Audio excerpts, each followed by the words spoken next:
लगा भोला मयाला बांट के, का पाए तैहा भोला गा भोला मयाला बांट के।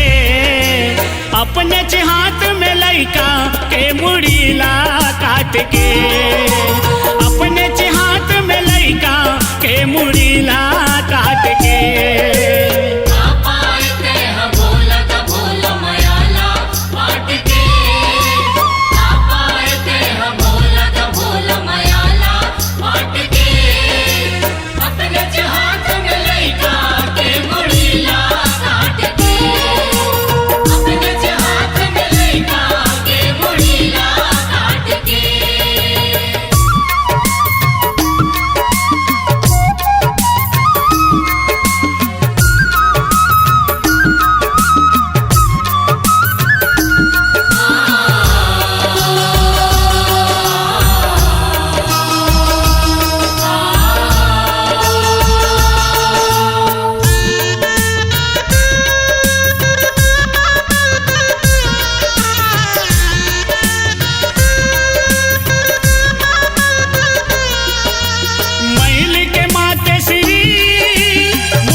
मूर्ति एक गढ़े है, जीव पार के जग तारनी जीत मायरे है, जीत मायरे है।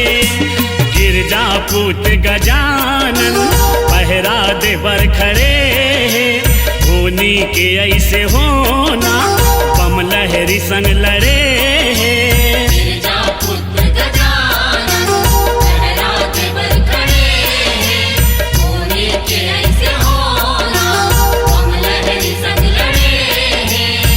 घट के वासी होगे, घट घट के वासी होगे, घट घट के वासी होगे, घर के ना घाट के।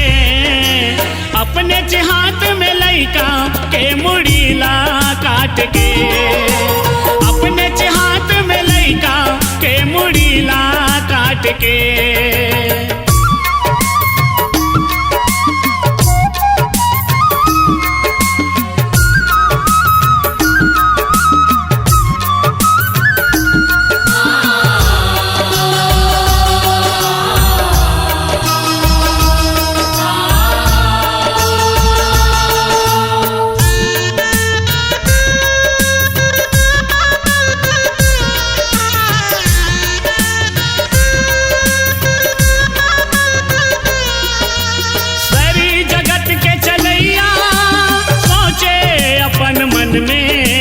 सोचे अपन मन में का कराऊं औ कैसे, दुख हा छागे तन में, दुख हा छागे तन में।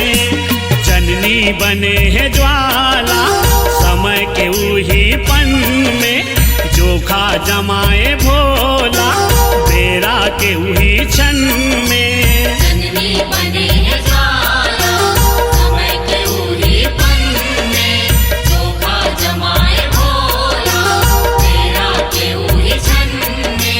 गजमुख ला जोड़े शिव जी, गजमुख ला जोड़े शिव जी, गजमुख ला जोड़े शिव जी। विधना ला छाट के अपने हाथ में लइका के मुड़ीला काट के, अपने हाथ में लइका के मुड़ीला काट के।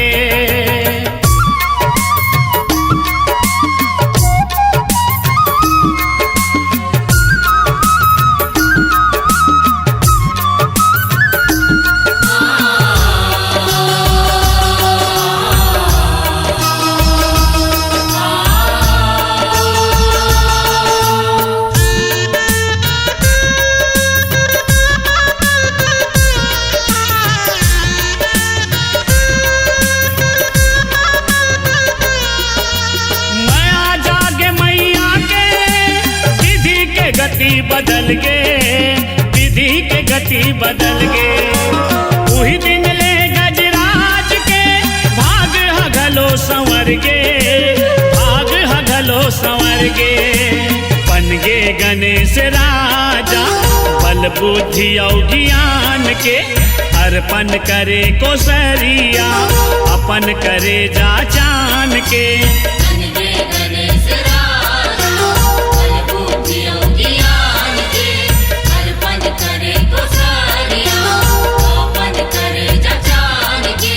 पागे प्रेम पुरबिया पागे प्रेम पुरबिया पागे प्रेम पुरबिया अजयला पाट के अपने हाथ में लैका के मुड़ीला काट के अपने हाथ में लैका के मुड़ीला काट के।